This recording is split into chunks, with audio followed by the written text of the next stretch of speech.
सलाम, नमस्ते, सत श्री अकाल। मैं हूं रजा और आप देख रहे हैं रजाग्राफी की खास रिपोर्ट, मिडिल ईस्ट रिपोर्ट, जिसके अंदर अब मैं आपको मिडिल ईस्ट में जो कुछ भी चल रहा है, बहुत कुछ चल रहा है, मैं आपको आसान ज़बान में बताने वाला हूं। मोहतरम हजरात, बताना चाहूँगा कि सीरिया, आखिरकार मैंने आपसे पहले कहा था, सीरिया और इजराइल के बीच डील होने वाली है। इस डील में जो सीरिया है, बशर अल असद के बाद जो सरकार आई है जोलानी की, जिसे बहुत सारे मुसलमानों ने पता नहीं क्या क्या मान लिया था, उस जोलानी ने पूरे मुल्क और सीरिया के लोगों को, मुसलमानों को धोखा दिया और इजराइल के साथ डील करने को तैयार हो गया। इस डील के अंदर लगभग इजराइल की तमाम शर्त मानने को सीरिया का जोलानी तैयार है, जिसमें यह भी शर्त है कि तुर्की की जो फौज है सीरिया के अंदर नहीं फैलेगी और जोलानी फैलने नहीं देगा, और जोलानी तुर्की का बेस सीरिया के अंदर बनने नहीं देगा और सीरिया के अंदर तुर्की को बढ़ावा नहीं देगा। इजराइल के लिए खतरा पैदा नहीं करेगा।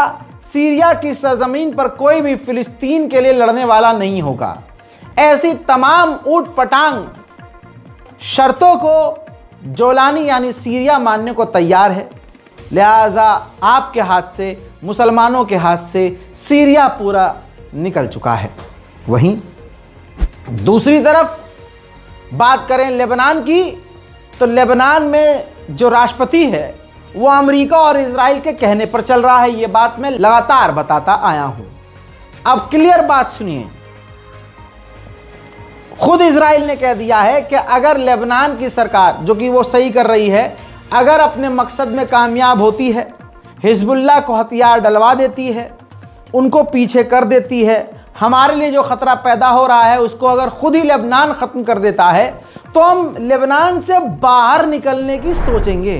मोहतरम हजरात, मज़ेदार बात यहाँ देखिए, खबर ये है, हिब्रू में आ चुकी है, इंटरनेशनल मीडिया में आ चुकी है कि जो आपका पसंदीदा जोलानी है, जोलानी वो इजराइल को मान्यता देगा कि ये जो गोलान हाइट है ये आपका है। कल तक ये बशर अल असद और दूसरी सरकारें गोलान हाइट को मान्यता नहीं दे रही थी, कह रही थी नहीं, जो हमारा है सो हमारा है। लेकिन हिजड़े जोलानी ने साफ कह दिया कि हम जो हमारा गोलान हाइट है उसको ऑफिशियली खुद अपने आप इजराइल को देने को तैयार है। इसी आने वाले सितंबर के महीने में यूएन की मीटिंग अमेरिका में होने वाली है, जिस मीटिंग में इजराइल और सीरिया भी होंगे। और कमाल की बात यह है कि जोलानी, जो कल तक आईएसआईएस का आतंकवादी था, दाइश का सरगना था, अलकायदा का आतंकी था, और अमेरिका ने मिलियंस ऑफ डॉलर इस पर इनाम रखे थे।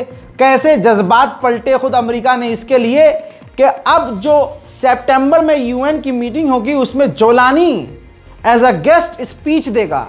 और इसी प्रोग्राम के दौरान अमेरिका सोच रहा है कि सीरिया और इजराइल की अमेरिका में डील करा दी जाए। अमेरिकी डेलीगेशन पहले इजराइल गई, इजराइल में नेतन्याहू से मुलाकात की, फिर ये देखिए, फिर वही अमेरिकी डेलीगेशन सीरिया आई। सीरिया में उन्होंने जोलानी से मुलाकात की और जोलानी के तमाम नेताओं से और सरकार के अहम लोगों से, ऑफिसर से मुलाकात की। यानी अमेरिका फुल तैयारी में है, बल्कि जोलानी खुद तैयारी में है कि किसी भी तरह से इजराइल से डील हो जाए। सीरिया में रहने वाली द्रूज कम्युनिटी के लीडर्स मांग कर रहे हैं आज़ादी की, कि द्रूज कम्युनिटी को अलग एक देश दे दिया जाए। देश ना हो गया, इसकी अम्मा की टांग बकरे की टांग हो गई है, मुर्गे की टांग हो गई है। हर कोई मांग रहा है, भाई हमको दे दो, एक टांग तुम ले लो, एक टांग हम ले ले। देश नहीं है, हलवा है, बटे जा रहा है। भारत के अंडुए अगर द्रूज कम्युनिटी को सपोर्ट करेंगे तो फिर खालिस्तान को गलत नहीं कहेंगे। तुम्हारी औकात नहीं है, तुम दोगले कहलाओगे। द्रूज कम्युनिटी इंटरनेशनल सपोर्ट मांग रहा है कि हमें दुनिया सपोर्ट करे, हम सीरिया का एक टुकड़ा लेना चाहते हैं और अलग देश बनाना चाहते हैं। सुनिए,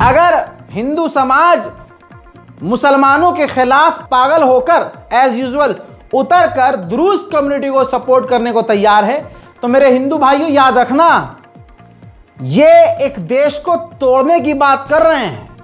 फिर इसी तरह से खालिस्तानी आतंकी संगठन जो मांग करते हैं कि हमें खालिस्तान अलग दे दोगे, तो दे दोगे क्या? सीरिया के अंदर इजराइल की फौज और इजराइल के लोग घुसे। जब ये बात सीरिया के लोगों को पता चली तो सीरिया के लोग दौड़कर उस जगह पहुंचे जहां इजरायलियों ने घुसपैठ की थी और नारेबाजी करते हुए उन्हें पीछे खदेड़ा।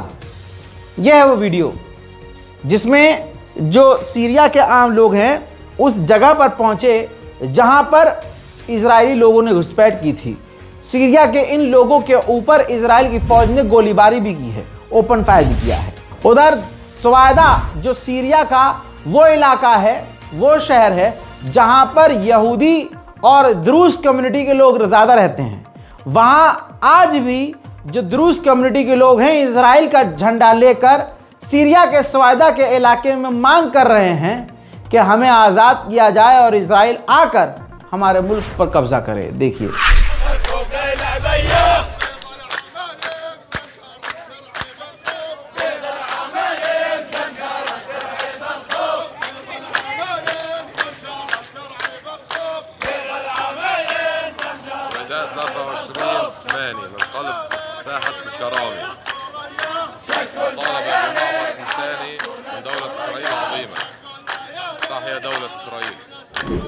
उधर बात हिजबुल्लाह की करें तो ये हिजबुल्लाह के लीडर इन्होंने ताज़ा बयान दिया और कहा कि हम हथियार नहीं डालेंगे, किसी भी हाल में नहीं डालेंगे। हम अपने मुल्क को बचाते हैं और अपने मुल्क को बचाना नहीं छोड़ेंगे। हम नहीं चाहते कि इजराइल हमारे मुल्क में खुल्लम खुल्ला घूमे और हम देखते रहें। उधर इजराइल ने रोज़ की तरह, कुछ तस्वीरें दिखा रहा हूं, लेबनान की हैं, लेबनान पर हवाई हमले किए जिसमें लेबनान में भारी तबाही मची है और कई आम लोगों की जानें गई। हजरात, वहीं गल्फ देशों ने बड़ा झटका हिजबुल्लाह को दिया है। हमेशा की तरह इनसे क्या ही उम्मीद करना। गल्फ देशों ने लेबनान को धमकाया है कि पिछले 2 सालों में जो लेबनान में तबाही मची है हम उसको ठीक नहीं करेंगे, ना हम लेबनान को बनाने में आपकी मदद करेंगे अगर आपकी सरकार ने हिजबुल्लाह को पीछे नहीं खदेड़ा। अगर लेबनान की सरकार ने हिजबुल्लाह को मिटाया नहीं, उसका साथ देना बंद नहीं किया, तो हम 2 साल में जो नुकसान आपका हुआ उसकी भरपाई के लिए कोई रुपया नहीं देंगे। अमेरिका, इजराइल ये सब अलग धमका रहे हैं, खुद लेबनान की सरकार अलग धमका रही है, लेकिन हिजबुल्लाह टिका हुआ है। लेबनान की आर्मी इजराइल की कहने पर, अमेरिका के कहने पर लेबनान की सरकार काम शुरू कर चुकी है। पहली बार ऑपरेशन शुरू किया है लेबनान की फौज ने। उन लोगों के हथियार भी, तस्वीर देखिए, उन लोगों के, उन लेबनीज लोगों के भी हथियार जब्त कर रही है लेबनान की फौज जो फिलिस्तीन के लड़ाके हैं, जो फिलिस्तीन के लिए लड़ने वाले लड़ाके हैं, उनसे भी हथियारों को जब्त कर रही है, उनसे हथियार छीन रही है लेबनान की फौज। हजरात, अस्पताल के ऊपर इजराइल ने बमबारी की थी, कल मैंने आपको बताया था, जिसमें 4 पत्रकार मारे गए थे। मरने वालों की संख्या मैंने कहा था बढ़ेगी, लीजिए बढ़ गई है। 4 नहीं दोस्तों, 2 और पत्रकार बाद में कंफर्म किए गए कि वो भी मारे गए। टोटल 6 पत्रकार मारे गए और 6 के 6 अंतर्राष्ट्रीय अखबारों के और मीडिया के पत्रकार थे, बड़े चैनलों के। जब मामला आग की तरह फैला तो नेतन्याहू के दफ्तर से ऑफिशियली ट्वीट करके कहा गया कि हमें दुख है, हमने जानबूझकर नहीं मारा, ना हमारा यह कोई प्लान था, यह एक जंग है और जंग में गलती हो ही जाती है। जी हाँ, यह स्टेटमेंट नेतन्याहू का है। इसके अलावा लीजिए ये तस्वीर देखिए, ये बर्तानिया के जहाज हैं जो इजराइल उतरे हुए हैं और हथियार लेकर गए हैं।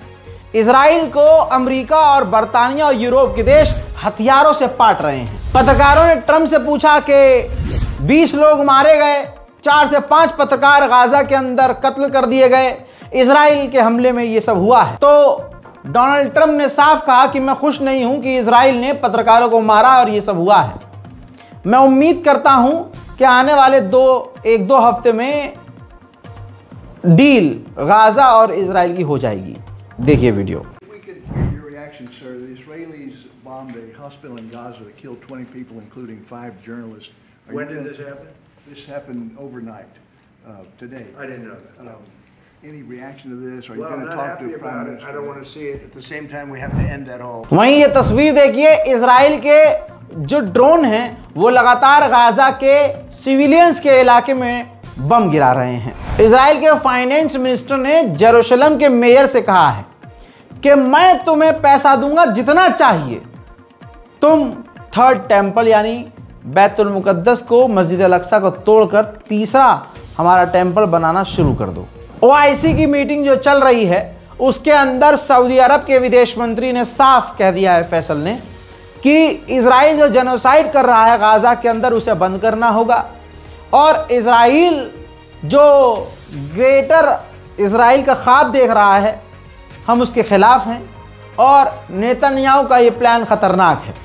गाजा के अंदर इसी वक्त बमबारी को, तबाही को इजराइल को बंद करना चाहिए। मैंने बार बार कहा है कि गाजा के नरसंहार में इजराइल अकेला नहीं, अमेरिका, जर्मनी, फ्रांस, ब्रिटेन, ये तमाम देश हैं। जैसे ब्रिटेन के 2 सेना के बड़े अधिकारी चुपके से इजराइल पहुंचे हैं। इजराइल उन्हें कौन सा डोज पिला और चुसा रहा है मुझे आपको बताने की जरूरत नहीं है। गाजा के लोग भूख से मर रहे हैं और गजा के बॉर्डर के बेहद करीब, गाजा के लोगों के करीब इजराइल की सेना भूखों के जमीन पर पार्टी कर रही है। וואלה, 2 בלילה יוצאים מעזה, אתם לא מאמינים. ראיתי עמדת ספינג'י מן האלדינו. רבי. מרמת גן באו אלינו. अमेरिका। UNRWA ने भी कह दिया है कि लगभग 97% स्कूल गाजा के अंदर इजराइल ने डैमेज कर दिया है, तबाह कर दिया है। अब मैं खान यूनिस की 2 तस्वीर बिफोर आफ्टर दिखा रहा हूं। नीचे की तस्वीर हमले से पहले की है और बाद की तस्वीर ऊपर की है हमले के बाद की, जिसके बाद खान यूनिस का इलाका सिर्फ खंडर और सिर्फ धूल मिट्टी नजर आ रही है। बड़ी खबर ये आ रही है, वीडियो देखिए। इजिप्ट गजा के बॉर्डर पर, अपने बॉर्डर पर आम व्हीकल भेज रहा है, हथियार भेज रहा है। जाहिर सी बात है इजिप्ट की औकात इतनी नहीं कि वो इजराइल से लड़ सके। इजिप्ट सिर्फ अपने बचाव के लिए कि गाजा से ज़बरदस्ती कोई हमारी ज़मीन पर न भेज दिया जाए फिलिस्तीनी, उनको रोकने के लिए ये हथियार इजिप्ट भेज रहा है गाजा के बॉर्डर पर। वहीं कुछ ही देर में इजराइल के जो फॉरेन मिनिस्टर हैं वो अमेरिका पहुंचेंगे और अमेरिका और इजराइल के बीच में खिचड़ी पकेगी। उधर स्लोवेनिया ने दावा किया है कि हमने इजराइल को हथियार देना बंद कर दिया है, लेकिन एमनेस्टी इंटरनेशनल ने कहा कि नहीं, ये जो स्लोवेनिया की कंपनी है और स्लोवेनिया के जो गवर्नमेंट है वो झूठ बोल रही है। स्लोवेनिया अभी भी इजराइल को हथियार बेच रहा है। इजराइल की फौज फिलिस्तीनियों के इलाके में घुसकर जो फिलिस्तीनियों के ऑलिव ट्रीज हैं, पेड़ हैं, उन पेड़ पौधों को तबाह कर रही है बुलडोजर से। देखिए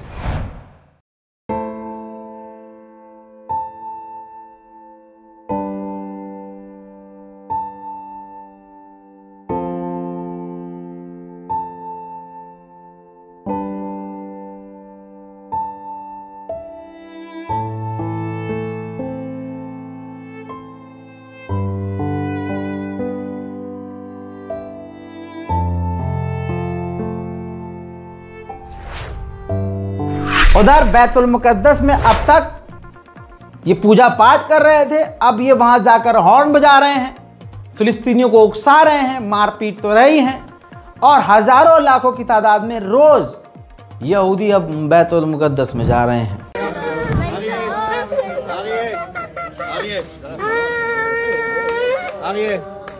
उधर अब बड़ी खबर सुनिए।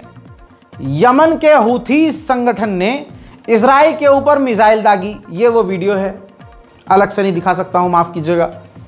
अब इजराइल ने इस मिसाइल को मारा तो सही, मार कर गिराया, लेकिन उसके अंदर इस बार हूथीज ने क्लस्टर बम रखे थे जो बम के अंदर बहुत सारे बम होते हैं छर्रों की तरह, जिसकी वजह से इजराइल को नुकसान कुछ न कुछ तो हुआ, जिससे इजराइल बौखलाया। फिर इजराइल ने बौखलाहट में यमन के राष्ट्रपति भवन पर हमला कर दिया। देखिए